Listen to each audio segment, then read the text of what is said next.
Halo Bapak Ibu, ketemu lagi dengan topik tentang mesin abstrak, dan mesin yang akan kita bahas hari ini adalah tentang mesin karakter.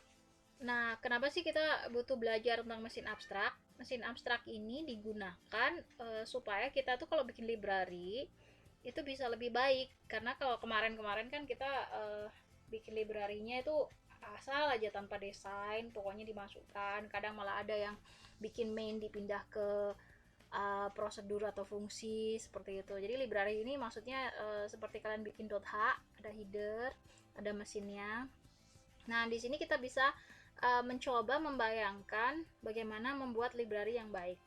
Jadi apa itu mesin abstrak? Sebenarnya ini adalah kode program untuk bikin library, dan tombolnya sebenarnya adalah fungsi atau prosedur.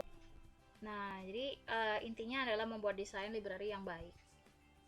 Nah, contohnya kalau kita punya mesin yang seperti ini. Nah, mesin ini kita bisa lihat di sini ada CC. CC itu current character. Kemudian ada tombol start. Kemudian ini untuk menyalakan mesin ya, dan masuk satu karakter. Jadi ini memproses pita karakter untuk masuk ke dalam mesin. Diproses satu per satu karakternya. Nah, kemudian ada tombol increment atau INC ini untuk maju satu karakter. Kemudian ada advance adalah ini, jadi maju satu atau lebih karakter, dimana dia bersifat ignore blank atau spasi itu dilewat. Jadi kalau ketemu spasi dia akan tetap maju, tapi kalau udah ketemu karakter lagi ya dia berhenti. Kemudian ada get current karakter, ini mengambil current karakternya. Kemudian ada lampu EOP, end of process. Lampu ini nyala kalau udah ketemu tanda titik. Jadi end of processnya adalah tanda titik seperti di sini. Oke ya. Nah, misalnya kalau kita mencoba untuk ngeklik tombol startnya, cetut gitu ya, ngeklik start, maka pita akan masuk satu karakter. Seperti tadi kita lihat, kalau di sini start adalah menyalakan mesin dan masuk satu karakter. Nah, maka kondisinya kalau kita pencet start, maka current karakter menjadi huruf M, dan ini pitanya masuk satu karakter. Itu untuk start. Kemudian kalau kita pencet tombol increment, maka pita akan masuk lagi jeglek gitu ya, masuk lagi, dan karakter berikutnya adalah E, karena di sini increment adalah maju satu karakter. Kalau untuk advance, misalnya kondisi current karakter sebelumnya adalah N dari mesin tadi ya, mesin, lalu ada spasi, maka ketika mesin karakter itu ada di N, kemudian dipencet tombol advance, maka dia akan maju dua karakter, karena dia ignore blank ya. Jadi spasi itu blank, itu dianggap tidak membuat dia berhenti gitu. Jadi dilewat, spasi itu dilewat, maka statusnya kemudian akan current karakternya menjadi huruf K karena spasinya dilewat. Nah, kemudian kalau misalnya dipencet get CC, maka di sini mungkin akan keluar kartu current karakternya gitu. Current karakternya adalah K saat ini. Jadi keluar kartunya jegrek gitu. Kalau get CC. Nah, kemudian kalau udah ketemu titik, jadi current karakternya adalah titik, maka di situ lampu EOP yang tadi merah akan menjadi kuning karena dia menyala, tunting tunting tunting tunting gitu. Nah, itu artinya bahwa proses dari mesin ini selesai. Nah, itu logikanya. Lalu bagaimana dengan kode programnya? Nah, kode programnya kita punya namanya variabel global. Variabel global di sini adalah index, kemudian current karakternya tadi, char.cc. Kemudian untuk tombol start yang tadi, masukannya adalah pitanya. Nah, maka tombol start indeksnya dimulai dari 0, dimana pita itu sebenarnya adalah sebuah string ya. Kemudian current karakter akan menjadi indeks ke 0 dari si pitanya. Nah, ini start. Kemudian ada increment, masukannya tetap pita. Increment berarti maju satu indeks, maka current karakter sekarang menjadi indeks yang sudah maju satu karakter.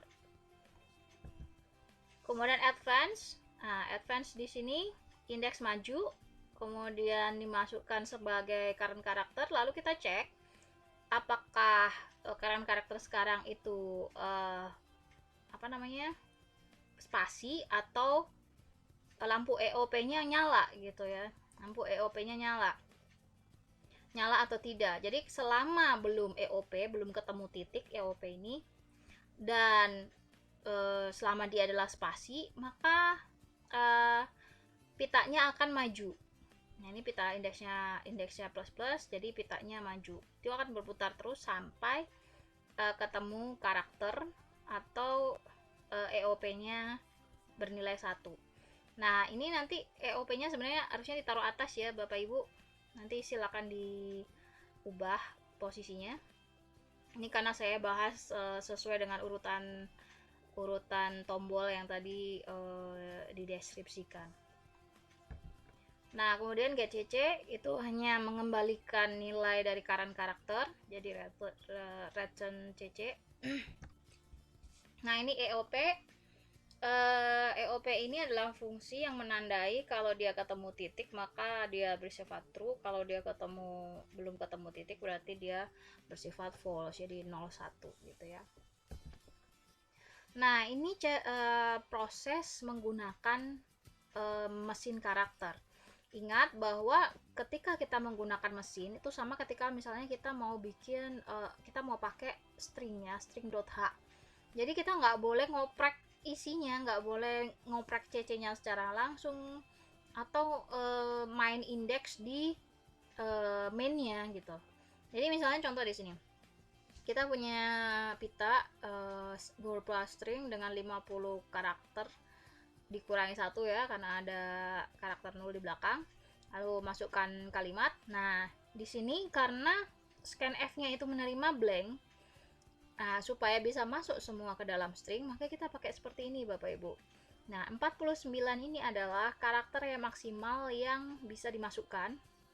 Kemudian dia bisa apapun. Kemudian diakhiri dengan backslash n, diakhiri dengan enter sebagai batas dia masuk ke dalam stringnya, dan itu adalah tipe string. Ini kalau kalian mau ekspor, ini artinya apa? Ini regex ya, regular expression. Jadi pola untuk menerima string seperti itu. Jadi kalau misalnya di sini 200 berarti di sini 199 karena dikurangi 1 untuk karakter 0. Dan dimasukkan ke pita. Ya udah, tinggal pakai tombol start. Pitanya masuk.